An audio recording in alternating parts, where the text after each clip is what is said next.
Media మిత్రులందరికీ కూడా నమస్కారం అండి. ఒకటి, తెలుగుదేశం ప్రభుత్వం వచ్చి 100 రోజులు కంప్లీట్ అయింది. ఈ 100 రోజుల కార్యక్రమాల్లో వీళ్ళు ఇది మన మంచి ప్రభుత్వం అని ప్రతి ఇంటింటికి వెళ్ళి స్టిక్కర్లు అంటిస్తా ఉన్నారు. అసలు మీరు 100 రోజుల్లో ఏం చేశారని, ఏం మంచి చేశారని మీరు స్టిక్కర్లు అంటిస్తున్నారో ఎవరికి అర్థం కావట్లా. ఒక పక్కనేమో వాలంటీర్లకి జీతాలు ఇరా, వాళ్ళతో తీసుకెళ్లి ప్రతి ఇంటింటికి మంచి ప్రభుత్వం అని స్టిక్కర్లు అంటిస్తున్నారు. మీరు సూపర్ 6 హామీలు అని చెప్పే కదా, మోసపు హామీలు చెప్పారనే కదా ప్రజలు మిమ్మల్ని ఆశీర్వదించి కూర్చోబెట్టారు. మరి ఏ సూపర్ 6 హామీలు ఏ ఒక్కటైనా మీరు కనీసం ప్రారంభించారా? అది ఏది కూడా చేయకపోగా మరి మీరు అడుగు పెట్టారు. రాష్ట్రంలో ఎన్ని అనర్థాలకి దారి తీస్తా ఉందో ఒక్కసారి రాష్ట్ర ప్రజల్ని ఆలోచన చేయమని కోరుతా ఉన్నా. అటు విజయవాడ వరదల దగ్గర నుంచి చూసుకోండి, ఎన్ని అనర్థాలు జరుగుతున్నాయి. ఇప్పుడు తిరుపతి దేవస్థానం కలియుగ వైకుంఠుడు శ్రీ వెంకటేశ్వర స్వామికి సంబంధించి తిరుపతి లడ్డు కొన్ని వందల సంవత్సరాల ప్రాముఖ్యత, విశిష్టత ఉన్న తిరుపతి లడ్డు గురించి అసలు నేను దీన్ని ఎలిగేషన్ అని కూడా అనడానికి లేదు, ఎంత విషం చిమ్మారు. కనీసము ఒక మనిషిగా అయినా ఆలోచన చేయాలి కదా. అందులో మీరు తీసుకొచ్చి యానిమల్ ఫ్యాట్ కలిసింది అని చెప్పేసి ఒక పెద్ద ఆరోపణ చేశారు. నేను చంద్రబాబు నాయుడు గారిని సూటిగా ప్రశ్నిస్తా ఉన్నాం. మీరు ఎలాగా సూపర్ 6 హామీలు నెరవేర్చలేదు, నేను అడిగే సూపర్ 6 ప్రశ్నలకి మీ దగ్గర సమాధానాలు ఉన్నాయా అని నేను ఇవాళ ప్రశ్నిస్తా ఉన్నా. తిరుపతి లడ్డు గురించే నేను సూపర్ 6 ప్రశ్నలు అడుగుతున్నా. మీ దగ్గరే గనక ఆన్సర్లు ఉంటే దీనికి సమాధానం చెప్పాల్సిందిగా కోరుతా ఉన్నా. సూపర్ 1, టిటిడి ఈఓ శ్యామలరావు గారు ఫస్ట్ స్టేట్మెంట్ ఇచ్చారు. ఏమని చెప్పారు? తిరుపతి లడ్డూలో అడల్టరేషన్ జరిగింది, అందులో వెజిటబుల్ ఆయిల్ కలిసిందని జూలై మంత్ లో ఆయన ఫస్ట్ స్టేట్మెంట్ ఇచ్చారు. దాని తర్వాత సెకండ్ స్టేట్మెంట్ చంద్రబాబు నాయుడు గారు సెప్టెంబర్ 19 తర్వాత ఇచ్చిన తర్వాత మళ్ళీ ఇదే టిటిడి శ్యామలరావు గారు, ఈఓ శ్యామలరావు గారు ఏమని చెప్పారు? అందులో జంతువుల కొవ్వు కలిసింది అని చెప్పి ఆయన సెకండ్ స్టేట్మెంట్ ఇచ్చారు. అంటే నేను ఒకటి అడుగుతా ఉన్నా, మీ దగ్గర NDDB reports, national dairy development బోర్డుకి సంబంధించి ఎన్ని రిపోర్ట్స్ వచ్చినాయి? 1 వచ్చిందా, 2 వచ్చినాయా, లేదా 10 వచ్చినాయా? ఏదైతే అడల్టరేషన్ జరిగిందనేది మీరు ఫస్ట్ చెప్పిన స్టేట్మెంట్ నిజమా, సెకండ్ ఇచ్చిన స్టేట్మెంట్ నిజమా? అసలు మీరు టిటిడి ఈఓ కింద ఉన్నప్పుడు ఎందుకు అబద్ధాలు ఆడాల్సి వచ్చింది? ఇంత మీరు చెప్పిందే వాస్తవం అనుకోండి, అందులో నిజంగానే జంతువులకు కలిసింది అనుకోండి, మీకు వచ్చిన ఫస్ట్ రిపోర్ట్ లో అది ఉంది అనుకోండి, మీరు ఇమీడియట్ గా బయట పెట్టాలి కదా. ఎందుకు పెట్టలేదు, ఎందుకు అబద్ధం ఆడారు అని చెప్పేసి ఇవాళ నేను సూటిగా సూపర్ 1 క్వశ్చన్ మిమ్మల్ని అడుగుతా ఉన్నా. అదే రకంగా సూపర్ 2 ప్రశ్న ఇదే చంద్రబాబు నాయుడు గారికి. ఇప్పుడు టిటిడి ఏదైతే ఎన్డీడీబీ వాళ్ళు ఇచ్చిన రిపోర్ట్ అసలు టిటిడి పబ్లిక్ డొమైన్ లో పెట్టారా? పబ్లిక్ డొమైన్ లో పెట్టకోకుండా డైరెక్ట్ గా తెలుగుదేశం పార్టీ ఆఫీస్ కి ఎట్లా చేరింది? ఇది నా సూటి ప్రశ్న. ఇదే టిటిడి ఇంకా వెబ్సైట్ లో పెట్టారో లేదో నాకు తెలియదు, రాష్ట్ర ప్రజలకు తెలియదు. డైరెక్ట్ గా టీడీపీ ఆఫీస్ లోకి ఎలా చేరింది అని అడుగుతా ఉన్నా. అది నా when you got the reports in the month of July, why did you not showcased or exhibited immediately? Why you have taken 2 months of time అని క్వశ్చన్ అడిగితే ఈయన లోకేష్ గారు ఇచ్చిన సమాధానం ఏంటంటే it takes time. TTD is an independent body, autonomous body. The role of mister chief minister is just to appoint EO అని అన్నారు. మరి అన్నప్పుడు ఇండిపెండెంట్ బాడీ అని చెప్పినప్పుడు టిటిడి కదా, తిరుమల తిరుపతి దేవస్థానం కదా, అది పబ్లిక్ డొమైన్ లో పెట్టాలి. తెలుగుదేశం పార్టీ ఆఫీస్ కి ఎట్లా చేరింది? ఇది నా సూపర్ 2 సెకండ్ క్వశ్చన్. సరే, సూపర్ 3 మూడో క్వశ్చన్. ఇప్పుడు జూలై 12 కదండి, 12 లేకపోతే 16 మీకు రిపోర్ట్స్ వచ్చినాయి ఎన్డీటీబీ నుంచి. వచ్చిన రిపోర్ట్స్ సెప్టెంబర్ 19 దాకా ఎందుకు బయట పెట్టలేదు? నేను అడిగే క్వశ్చన్, 2 నెలలు కాల వ్యవధి తీసుకున్నారు, ఎందుకు బయట పెట్టలేదు? అంటే ఒకటే నేను సూటిగా అడుగుతున్నా, ఇంత పెద్ద ఆరోపణ చేశారు కదా, ఇదేమి సామాన్యమైన విషయం కాదు. మీరు ఇంత పెద్ద ఆరోపణ చేసినప్పుడు ఇప్పుడు దాకా ఏం యాక్షన్ తీసుకున్నారు? ఈ 2 నెలల కాల వ్యవధిలో కేసులు ఎందుకు బుక్ చేయలేదు? అరెస్టులు ఎందుకు జరగలేదు?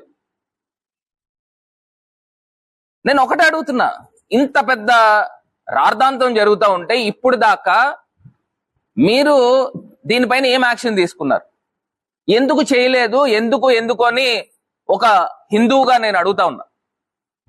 ఈ 2 నెలలు మా చేతిలో ఒక బకెట్ బురద ఉంది, మేము జల్లీసాం, మీరు కడుక్కోండనా? అసలు మీరు గవర్నమెంట్ లో ఉన్న తర్వాత ఇంత పెద్ద ఆరోపణ మీరు వేసిన తర్వాత దీనిపైన మీరు ఎందుకు యాక్షన్ తీసుకోలేదు? నాకు ఒకటి తెలియక అడుగుతానండి. ఇప్పుడు నేషనల్ డైరీ డెవలప్మెంట్ బోర్డ్ అని ఉంది, దానికి మీరు రిపోర్ట్ ఇచ్చారు, రిపోర్ట్ తెప్పించారు. ఆ రిపోర్ట్ తెప్పించిన తర్వాత second opinion national food laboratories అని దేశంలో అత్యున్నతమైన గజియాబాద్ లో ఉంది ఆ సంస్థ. మీరు సెకండ్ ఒపీనియన్ ఎందుకు తీసుకోలే? ఒకటే ప్రశ్నిస్తున్నా. ఇంత పెద్ద హిందువులు మనోభావాలు దెబ్బతినేలాగా మీరు ఇంత పెద్ద అభాండము ఆరోపణ చేసినప్పుడు second opinion national food laboratories Ghaziabad దగ్గర నుంచి మీరు సెకండ్ ఒపీనియన్ తీసుకోవాలి కదా. మనకి ఏదైనా పెద్ద వ్యాధి వచ్చింది అనుకోండి, 2వ డాక్టర్ దగ్గరికి కూడా వెళ్తాం కదా, స్పెషలిస్టుల దగ్గరికి వెళ్తాం కదా. మరి ఎందుకు ఇంత పెద్ద విషయం జరుగుతున్నప్పుడు సెకండ్ ఒపీనియన్ ఎందుకు తీసుకోవాలి? అది నాది super 3 third question. Super 4 question ఏంటంటే, చంద్రబాబు నాయుడు గారు 4 ట్యాంకర్లు నెయ్యి, కల్తీ జరిగిన నెయ్యి, యానిమల్ ఫ్యాట్ తో ఉన్న నెయ్యి వాడారు అని చెప్పేసి చంద్రబాబు నాయుడు గారు చెప్తున్నారు. తిరుమల తిరుపతి దేవస్థానం ఈఓ గారు ఏం చెప్తున్నారంటే, ఆ 4 ట్యాంకర్లు రిజెక్ట్ చేసేసాము, అది వాడలేదు, అది అసలు తిరుమల కొండపైకే రాలేదు అని చెప్పేసి ఆయన చెప్తా ఉన్నారు. ఇందులో ఎవరు అబద్ధం ఆడుతూ ఉన్నారు? చంద్రబాబు నాయుడు గారు అబద్ధం ఆడారా? టిటిడి ఈఓ గారు అబద్ధం ఆడారా? అసలు ఎందుకు అబద్ధాలు ఆడాల్సిన వస్తుంది? ఇప్పుడు ఇద్దరు ఒక మాట మీద మాట్లాడాలి కదా. ఒకవేళ వాడారా లేకపోతే వాడలేదా? ఎందుకు ఈ కాంట్రడిక్షన్? ఎవరిని మీరు తప్పుదావ పట్టిస్తా ఉన్నారు? Is this not politically driven? Is this not politically foul play? ఇంత దారుణమా? ఒక రాజకీయాల గురించి సాక్షాత్తు తిరుమల తిరుపతి దేవస్థానం కలియుగ వైకుంఠుణ్ణి మీరు ప్రపంచవ్యాప్తంగా ఉన్న హిందువుల మనోభావాల్ని ఏ రకంగా దెబ్బతీయడానికి మీకు రైట్ ఉందని అడుగుతా ఉన్నా. నేను ఒకటే క్వశ్చన్ చేస్తున్నా. చంద్రబాబు నాయుడు గారు అన్నవాళ్ళు 6 కోట్ల ఆంధ్రులకు మాత్రమే ఈయన రిప్రజెంటేటివ్.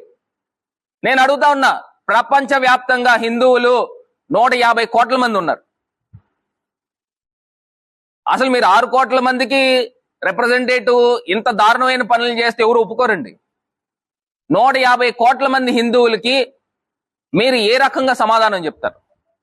దీన్ని ప్రూవ్ చేయగలరా? అదే కాకుండా 4.5 కోట్ల మంది సింధీస్ ఉన్నారు, 4 కోట్ల పైనే సిక్కులు ఉన్నారు, 70-80 లక్షల పైనే జైన్స్ ఉన్నారు. వీళ్ళందరూ కూడా సనాతన ధర్మాన్ని గౌరవిస్తారు, పాటిస్తారు. మరి ఇన్ని కోట్ల మంది ప్రజలకి మీరు ఏం సమాధానం చెప్తారు? ఒక సెకండ్ ఒపీనియనా తీసుకోలే. మీరు తీసుకొచ్చి జూలై 19వ తారీఖున రిపోర్ట్లు వస్తే, 12వ తారీఖున రిపోర్ట్లు వస్తే, మీరు సెప్టెంబర్ 19వ తారీఖున ఇది బయట పెడతారు. ఈఓ గారు ఏం చెప్తారంటే వెజిటేబుల్ ఆయిల్ కలిసిందని అప్పుడు చెప్తారు. అదే ఏదైతే ఏఆర్ డైరీస్ అన్న వాళ్ళు 8 ట్యాంకర్లు సుమారుగా పంపించారు, 4 ట్యాంకర్లు కన్జ్యూమ్ చేశారు, అదంతా రిపోర్ట్స్ కరెక్ట్ గానే ఉంది. 4 ట్యాంకర్లు రిజెక్ట్ అయినాయి, దాంట్లో అడల్టరేషన్ జరిగింది. సో అవి రిజెక్ట్ చేసి పంపించేసామని చెప్పినప్పుడు what is the point of adulteration usage of ghee in laddus అని అడుగుతున్నా. దీనికి సమాధానం చెప్పాలా? మీరు 150 కోట్ల మంది హిందువుల యొక్క మనోభావాల్ని మీరు ఆడుకుంటా ఉన్నారు. ఇది సూపర్ 4 క్వశ్చన్. సూపర్ 5, ఒకవేళ నిజంగానే చంద్రబాబు నాయుడు గారు చెప్పింది నిజం అనుకుందాం కాసేపు. అడల్టరేషన్ జరిగిందండి.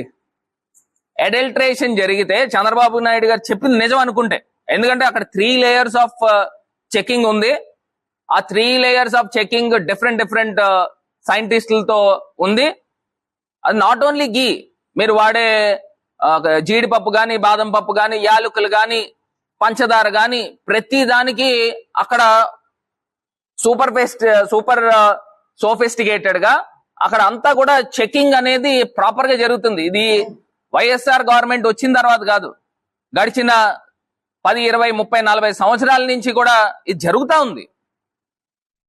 ఇప్పుడు చంద్రబాబు నాయుడు గారు చెప్పింది కాసేపు నిజం అనుకుందామండి. నిజం అనుకుంటే నిజంగా మనం ఎవరు ఉన్మాదులు కాదు కదండి.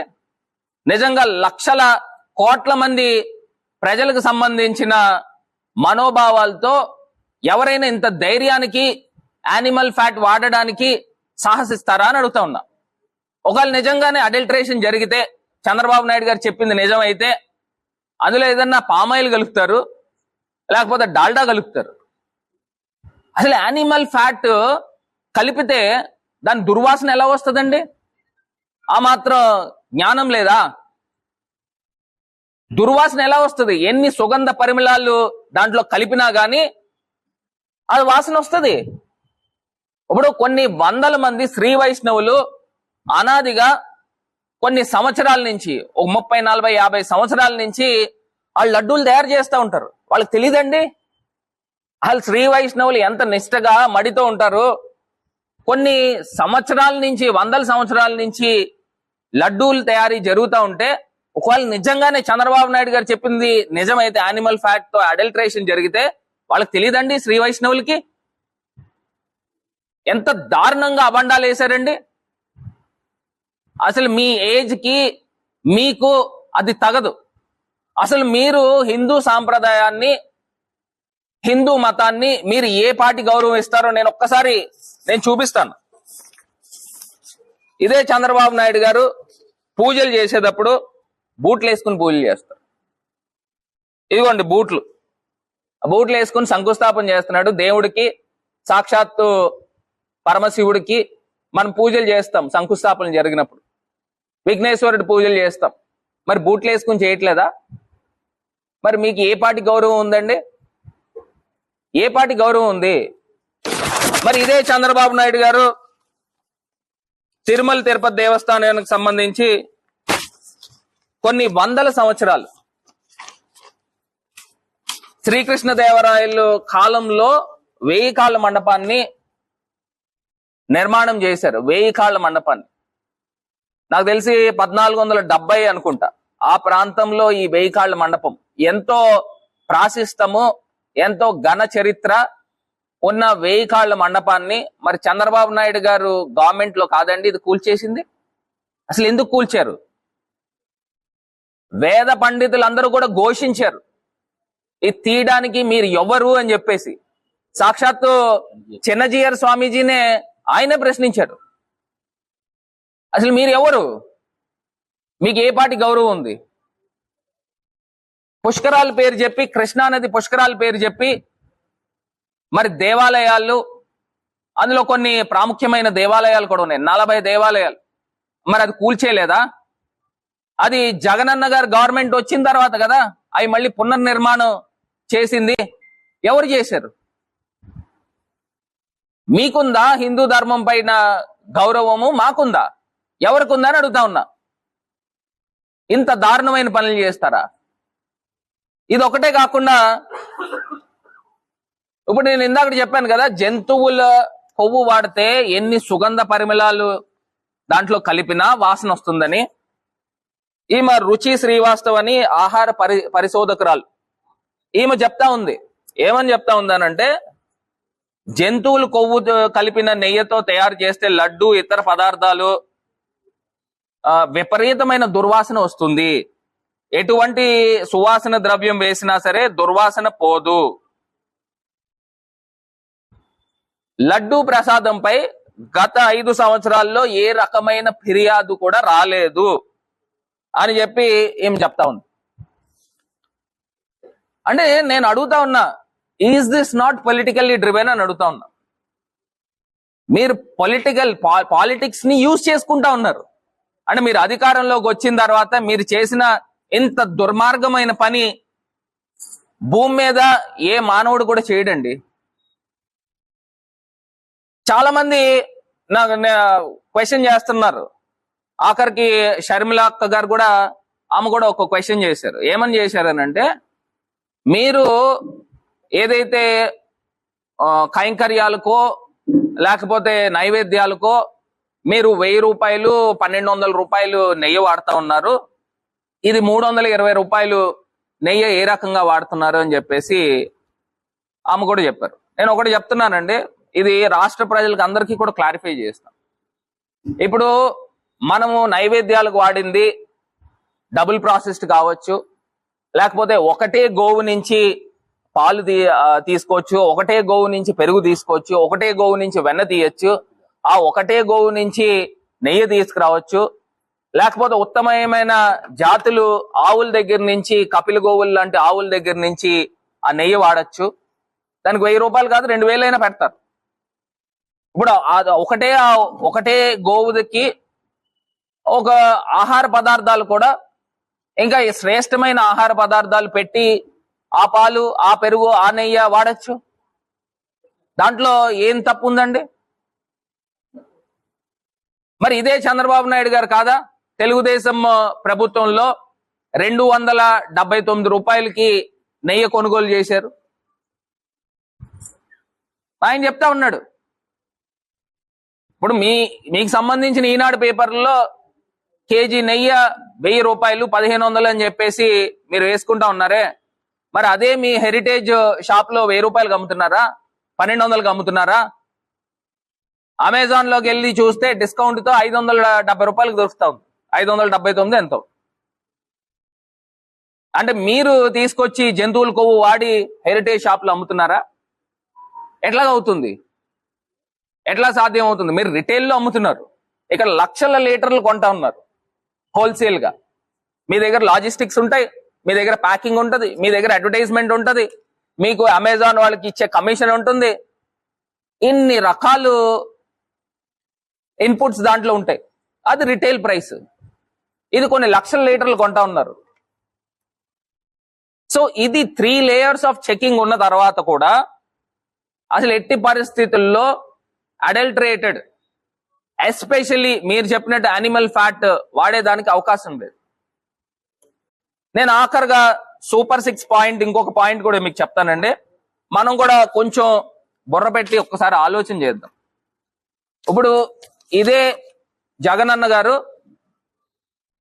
ఓటు హక్కు లేని చిన్నపిల్లలకి గోరు ముద్ద కిందన సుమారుగా 7400 కోట్ల రూపాయలు, 7300 సబ్జెక్ట్ టు కరెక్షన్ 5 సంవత్సరాల్లో ఆయన ఖర్చు చేశారండి. మరి ఇంత పవిత్రమైన తిరుమల తిరుపతి దేవస్థానానికి సంబంధించి లడ్డూకి కల్తీ నెయ్య, అందులోనూ యానిమల్ ఫ్యాట్ వాడుతున్నారంటే ఆయన ఊరుకుంటాడా? ఆయన ఊరుకుంటాడా అని అడుగుతా ఉన్నా. ఇది ఎంత పెద్ద ఇష్యూ అండి. ఓటు హక్కు లేని పిల్లలకి 7,000 కోట్ల పైన గోరుముద్ద కిందన ఖర్చు చేస్తా ఉంటే, అడల్ట్రేటెడ్ కల్తీ నెయ్యని, యానిమల్ ఫ్యాట్ తో ఉన్న నెయ్యని వాడుతూ ఉంటే జగనన్న ఊరుకుంటాడా? అసలు ఎక్కడికి వెళ్ళిపోతా ఉన్నాం అంటే రాజకీయాలకి ఎంత నీచానికైనా దిగజారుతారనేది ఇవాళ ఆంధ్రప్రదేశ్ రాష్ట్రంలో చంద్రబాబు నాయుడు గారు ప్రభుత్వంలో ఆయన నోటితోనే మాట్లాడిన మాటలు ఎంత దారుణం అనేది ఒక్కసారి ఆంధ్రప్రదేశ్ ప్రజల్ని ఆలోచన చేయమని కోరుతున్నా. ఇది ఒకటే కాదండి, నేను ఇంకొక అంశం కూడా చూపిస్తాను. ఈయన ఎన్డీటీవీ చైర్మన్ అండి.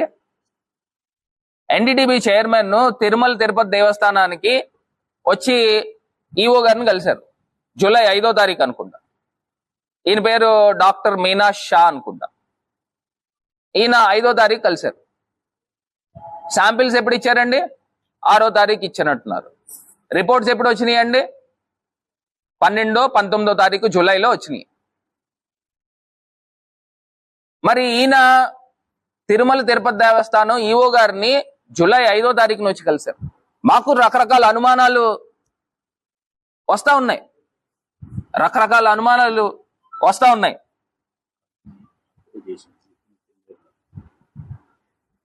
మరి రకరకాల అనుమానాలు వస్తా ఉన్నప్పుడు ఈయన ఎలా వచ్చి కలుస్తారని అడుగుతున్నా ఎన్డీటీబీనే.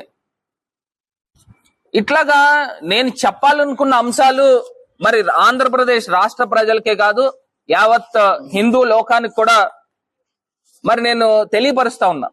మరి ఇదే చంద్రబాబు నాయుడు గారు వాళ్ళని కాదా అండి రాజమండ్రి పుష్కరాల్లో 26 మంది చనిపోవడానికి కారకులు? చంద్రబాబు నాయుడు గారు కాదా?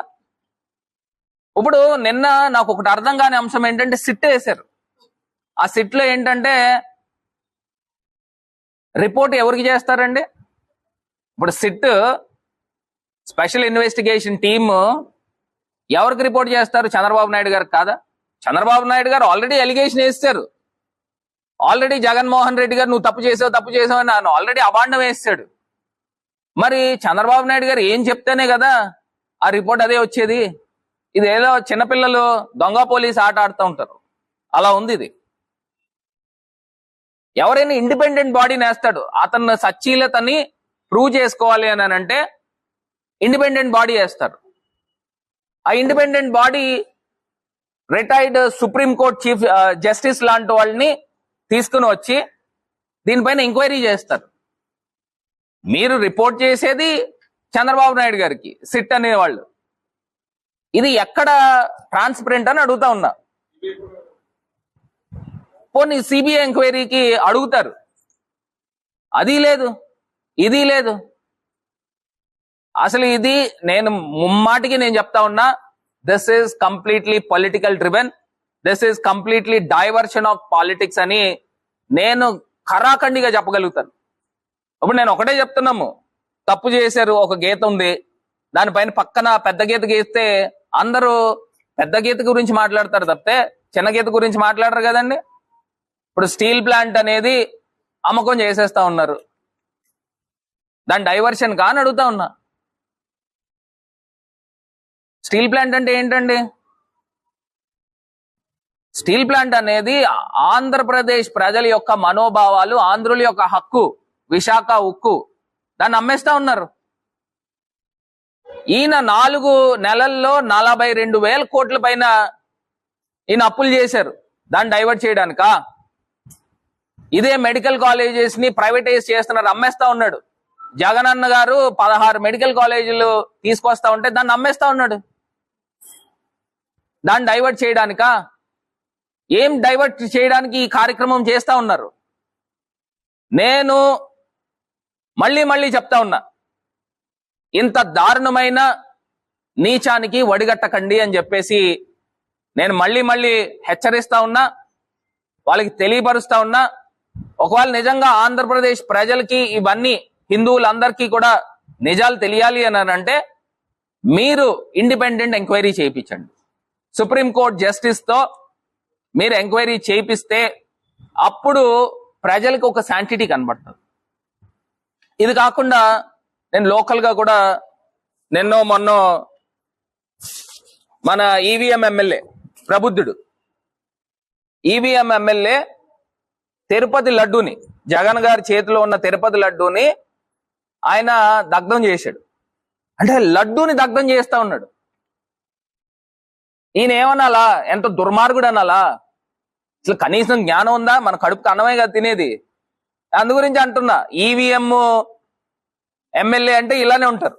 ప్రజల్లోంచి గెలుచుకొచ్చిన వాళ్ళు ఈ రకమైన కార్యక్రమాలు చేయరు. ఈయన లడ్డూని దగ్ధం చేస్తా ఉన్నాడు. ఇంక ఈయన ఏమనాలా? అర్థం కావట్లా. నేను ఖచ్చితంగా మీ దగ్గర ఆన్సర్స్ ఉంటే నేను అడిగిన సూపర్ 6 క్వశ్చన్స్ కి మీరు సమాధానాలు చెప్పండి. ఆన్సర్స్ ఉంటే సమాధానాలు చెప్పండి. 150 కోట్ల మంది హిందువులకు సంబంధించిన మనోభావాలకు సంబంధించిన ఇంత పెద్ద అభాండము మీరు జగనన్న పైన వేశారు. నేను అడిగా, మళ్ళీ ఒకసారి మీరు రివైండ్ చేసుకుని చూసుకోండి.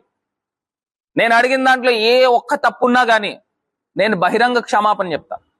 నేను క్వశ్చన్స్ అడిగా, దాని ఆంధ్రప్రదేశ్ రాష్ట్ర ప్రజలకి, హిందువులందరికీ కూడా, హిందువులనే కాదు ప్రపంచానికి మీరు సమాధానం చెప్పాలండి.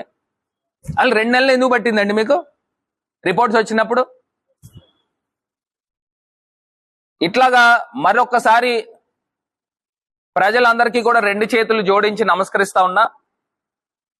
మా ప్రభుత్వంలో ఏదైతే ఈ యానిమల్ ఫ్యాట్ అనే పదాలు ఈ చంద్రబాబు నాయుడు గారు వాడారో అది ముమ్మాటికి కూడా అబద్ధంగా పరిగణించమని ప్రజలందరినీ కూడా కోరుతా ఉన్నా.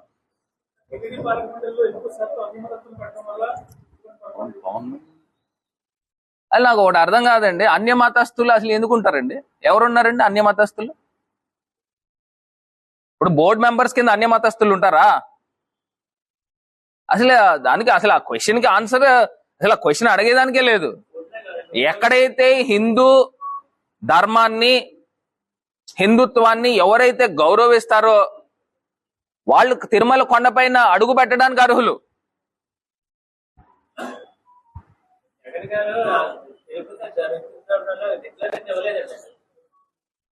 ఇప్పుడు ఒకటండి, ఇప్పుడు డిక్లరేషన్ అక్కడ వచ్చిన వాళ్ళు అందరూ ఇస్తారా? ఆహా, ఇప్పుడు అక్కడ వచ్చిన వాళ్ళు అందరూ ఇస్తారా? ఇక్కడ మనం మాట్లాడేది లడ్డు గురించి. సో ఖచ్చితంగా మన మనసుకి క్లారిటీ ఉన్నప్పుడు డిక్లరేషన్ ఏంటండి?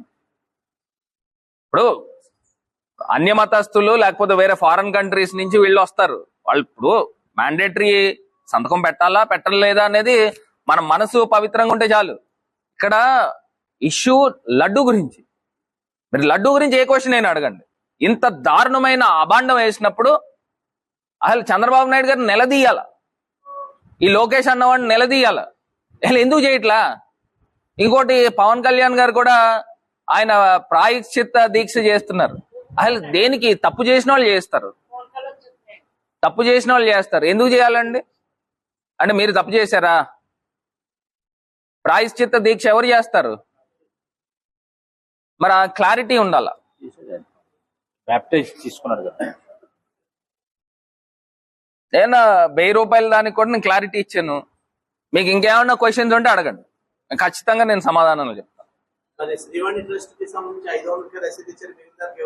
ఎక్కడుందండి ప్రూఫ్? చూపించండి, బయటికి తీయండి, ప్రూఫ్లు తీయండి, బయటికి తీయండి. అన్నాటికి మేము సమాధానాలు చెప్తాం, అన్నాటికి మేము సమాధానాలు చెప్తాం. అసలు ఇప్పుడు చిన్న పిల్లోడిని అడిగినా చెప్తాడండి. ఈ సిట్ అంటే ఎవడికి రిపోర్ట్ చేస్తాడు, సిట్ అంటే ఏంటి? రిపోర్ట్ చేసేదే చంద్రబాబు నాయుడు గారికి. ఇంక మరి సిట్ ఎందుకు? ఆయన ఆల్రెడీ అభాండం వేస్తాడు, ఆయన మళ్ళీ వెనక్కి వెళ్తాడా? అవును ఇది ఒకవేళ సిట్ నిజంగా క్లీన్ గా ఇచ్చినా దాన్ని మార్చేసి మళ్ళీ చేస్తాడు కదా. అది చిన్న పిల్లోడిని అడిగినా చెప్తాడు. దీనికి మళ్ళీ సిట్ వేయడం ఎందుకు? నిజంగా ఇన్వాల్వ్ చేయండి, ఇండిపెండెంట్ బాడీస్ ని ఇన్వాల్వ్ చేయండి, అప్పుడు కదా ప్రజల క్లారిటీ వచ్చేది. ఈయనప్పుడు చంద్రబాబు నాయుడు గారు ఏదో రకంగా జగనన్నని స్కేప్ గోట్ చేయాలని అనుకున్నాడు. ఏదో రకంగా హిందుత్వ వ్యతిరేకి అని ముద్ర వేయాలని అనుకున్నాడు. అతను తీసిన గొయ్యిలు అతనే పడుతూనే ఉన్నాడు. నేషనల్ మీడియా ఎవరు కూడా హర్షించట్లా ఈయన చంద్రబాబు నాయుడు గారు చెప్పిన పాయింట్స్ ని. వై నాట్ సెకండ్ ఒపీనియన్ అని అడుగుతున్నా. దిస్ ఇస్ మై క్వశ్చన్ అండి. ఎన్డీటీబీ ఇచ్చిన తర్వాత ఎన్ఎఫ్ఎల్ దగ్గర నుంచి ఎందుకు రిపోర్ట్ తీసుకోలే? గజియాబాద్ ఎన్ఎఫ్ఎల్ ఎందుకు తీసుకోలే? దీనికి సమాధానాలు లేవు ఈయన దగ్గర. ఇంత దారుణమా?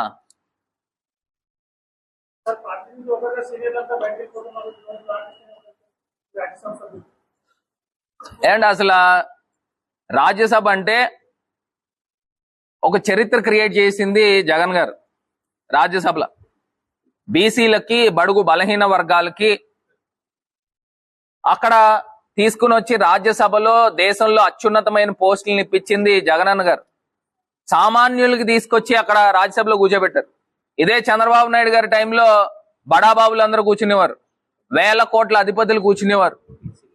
మరి ఈయన జగన్ గారేమో ఇప్పుడు బడుగు బలహీన వర్గాలను పైకి తీసుకురావాలనే కార్యక్రమం. మరి అది వాళ్ళకు ఉండాలి, ఆ జ్ఞానం నిజంగా వాళ్ళకు ఉండాలండి.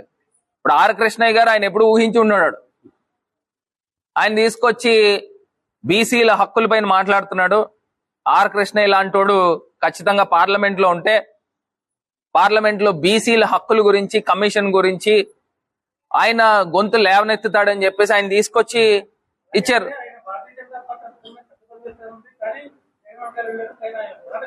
అలా కాదు, ఒకటి అడుగుతున్నా.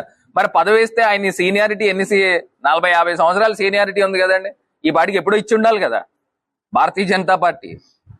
ఒక్కసారి ప్రజలను కూడా ఆలోచన చేయమని కోరుతున్నా. ఇప్పుడు నేను ఆర్ కృష్ణయ్య గారిని బ్లేమ్ చేయట్లా, చంద్రబాబు నాయుడు గారిని బ్లేమ్ చేస్తున్నా.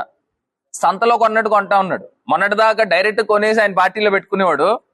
ఇప్పుడు 10 రూపాయలు ఎక్స్ట్రా డబ్బులు ఇచ్చి వాళ్ళని తీసుకుని ఆ సీట్ మళ్ళీ ఇప్పుడు చంద్రబాబు నాయుడు గారికి వస్తుంది రాష్ట్రంలో. దాన్ని తీసుకెళ్లి 100 రూపాయలకి అమ్మేస్తాడండి. 100 రూపాయలు అట్లా కాదు. ఇప్పుడు ఇందులో రకరకాల జనాలు ఉంటారు. ఒకళ్ళు ఏమని అడుగుతారనంటే, నా రాజ్యసభ సీటు నేను రాజీనామా చేస్తాను, మీ పార్టీలో నాకు రాజ్యసభ సీట్ ఇవ్వండి అని అడుగుతారు. కొంతమంది ఏం చేస్తారనంటే, నేను రాజీనామా చేస్తాను, నాకు ఫలానా ఇంత మొత్తం డబ్బు ఇవ్వండి అని అడుగుతారు. ఈయన చంద్రబాబు నాయుడు గారు ఏంటంటే ఇంకా ట్రేడింగ్ చేస్తాడు అనమాట. ఇక్కడ 100 రూపాయలు కొనుక్కొని 1000 రూపాయలకి అమ్ముతాడు వేరే వాళ్ళకి. నేను చెప్పాను కదా బడాబాబుల్ని తీసుకొస్తాడని, వాళ్ళందరినీ తీసుకొచ్చి అమ్ముతూ ఉంటాడు. ఇది క్లియర్ ఇండికేషన్ అండి. ఒక్కసారి ప్రజలను అందరినీ కూడా గమనించమని కోరుతున్నా. ఎస్పెషల్లీ తిరుపతి లడ్డూ పైన జరిగిన ఇంత దారుణమైన అభాండము ఆయన చరిత్రలో ఒక మచ్చలా ఉండిపోతుంది. చంద్రబాబు నాయుడు గారి యొక్క చరిత్రలో ఒక మచ్చలా ఉండిపోతుంది. ఇక్కడ రాజమండ్రిలో అండి పేకాట క్లబ్లు అసలు ఏంటండి, ఎక్కడికి వెళ్ళిపోతా ఉన్నాం? క్వారీ ప్రాంతంలో 3-4 ప్రాంతాల్లో నడుపుతా ఉన్నారంట. నేను అనేది రోజుకి ఎవరైతే ఈ గుత్తేదారులు ఉన్నారో వాళ్ళకి వచ్చే కమిషనే లక్షల్లో ఉందంట. కొన్ని వందల మంది పెద్ద పెద్ద స్టేక్స్ ఆడుతా ఉన్నారంట. అసలు పోలీస్ యంత్రాంగం ఏం చేస్తా ఉంది? 3 టౌన్ లిమిట్స్ లో జరుగుతూ ఉంది. రాజమండ్రి హెడ్ క్వార్టర్స్, ఎస్పీ గారు ఇక్కడ ఉన్నారు. ఇది డైరెక్ట్ గా జరుగుతూ ఉంది. నేను అనేది అక్కడ ఒక్క క్వారీ ప్రాంతం అనే కాదు, రైల్వే స్టేషన్ ప్రాంతము, ఇక్కడ ఏదైతే షల్టన్ ఏరియా ప్రాంతము, ప్రతి చోట కూడా జరుగుతూ ఉన్నాయి. గుండాట అండి, బ్రాకెట్ అంటే నాకు తెలియదు. అంటే ఈ రకమైన వ్యవస్థ రాజమండ్రిలో ఎప్పుడైనా మనం చూసామా? ఒకవేళ మా గవర్నమెంట్ లో జరిగినప్పుడు ఎక్కడైనా నాకు నా నోటీస్కి వస్తే ఇమ్మీడియట్ గా అరెస్టులు చేయించేవాళ్ళు. నేను ఇప్పుడైనా మానుకోకపోతే ఎవరైతే ఆ గుత్తేదారుడు ఉన్నాడో, ఎవరైతే నడిపిస్తా ఉన్నాడో అతని పేరు కూడా బయట పెట్టి, అవసరమైతే అక్కడ ఆపరేషన్ కూడా చేయించి వీడియో ఫుటేజ్లతో బయట పెట్టిస్తాను. ఇప్పుడైనా పోలీస్ ఇమ్మీడియట్ గా రెస్పాండ్ కండి. రాజమండ్రిలో ఈ రకమైన కల్చర్ లేదు, ఎప్పుడూ లేదు. పేకాట్లు ఆడించడం ఏంటండి? అంటే మన ఈవీఎం ఎమ్మెల్యే వాటా ఎంత అండి ఇందులో? ఇది కాకుండా ఇక్కడ జాంపేటలోను ఇటు కోటిపల్లి బస్ స్టాండ్ దగ్గర ఏదైతే చిన్న చిన్న వ్యాపారస్తులు వాళ్ళు బడ్డీలు బండ్లు చిన్న కెనోపీల్లో పెట్టుకుంటా ఉన్నారు, వాళ్ళని అన్ని తొలగిస్తా ఉన్నారు. చిన్న చిన్న వ్యాపారాలు మీకు ఏం అడ్డొచ్చారండి? ఇప్పుడు ఇదే తెలుగుదేశం ఈ ఈవీఎం ఎమ్మెల్యే ఏం చేశాడు? గతంలో దేవి చౌక్ దగ్గర నుంచి జాంపేటకు వచ్చే దారిలో అప్పుడు కమిషనర్ దినేష్ కుమార్ గారు ఉన్నప్పుడు ఏదైతే మెట్లు ఎదరికొచ్చినాయో కాళవ పైన అవి కొట్టేయడానికి వస్తే మేమే ఆపాం. అప్పుడు ఇదే ఈవీఎం ఎమ్మెల్యే అక్కడికి వచ్చి ఏం చేశాడు? వచ్చి పెద్ద రార్థాంతం చేశాడు. మరి ఇప్పుడు ఎందుకు కొట్టిస్తున్నావు నాయనా అని అడుగుతున్నా. ఎందుకు కొట్టిస్తున్నావు అంటే రాజకీయాలా? ప్రజలకు కూడా ఒక్కసారి ఆలోచన చేయండి. నా టైంలో ఉన్నప్పుడు నేను రాజమండ్రిని ఏ రకంగా అభివృద్ధిలో తీసుకెళ్ళాం. రాజమండ్రి ప్రతిరోజు కలకల్లాడుతూ ఉండేది. ఆదివారం వీకెండ్స్ వచ్చిందని అంటే ఒక పండగ వాతావరణం సంతరించుకునేది. ఇప్పుడు ఎట్లా తయారు చేశారు? ఒక్కసారి మనమే ఆలోచన చేద్దాం. నేను చేసింది నేను చెప్పింది కరెక్ట్ అని కూడా నేను చెప్పట్లా. సరే ఆలోచన చేద్దాం. ఇది కాకుండా ఇదే మోరంపూడి ఫ్లైఓవర్ మొన్న ఓపెన్ చేశారు ఈ గనులు అందరూ కూడా. సార్ నేనేం తప్పు పట్టట్లా, ఎందుకంటే ఏదైతే సక్సెసర్స్ ఉంటారో వాళ్ళే ఓపెన్ చేస్తారు. వాళ్ళు ఓపెన్ చేశారు. దాన్ని ఓపెన్ చేసిన తర్వాత దాన్ని ఫినిషింగ్ చేయించండి. ఇంకా ఇప్పుడు దాకా ఫినిషింగ్ కాల. ముందర ఫ్లైఓవర్ ఓపెన్ చేసినప్పుడు దాన్ని ప్రాపర్ ఫినిషింగ్ చేయించండి. ప్రాపర్ ఫినిషింగ్ చేయించి ఇంకా దాన్ని ఒక ఐకానిక్ కిందన రాజమండ్రి 30 సంవత్సరాల ప్రజల యొక్క కళ అది నెరవేరింది. దాన్ని ప్రాపర్ గా తయారు చేయించండి. ఆ ఫినిషింగ్ చేయించుకోకుండా ఇంకా లైటింగ్ పెట్టలే, దానికి సంబంధించిన మార్కింగ్ చేయలే, ఇవన్నీ ప్రాపర్ గా చేయించండి. లేదండి తెలుగుదేశం ప్రభుత్వమే ఇలా ఉంటది. ఇంకా రానున్న రోజులు ఇంకేం చేస్తారో చూద్దాం. ఇవన్నీ కూడా ఎక్కడ కూడా వదిలేది లేదు, ప్రజా పోరాటం చేస్తాం.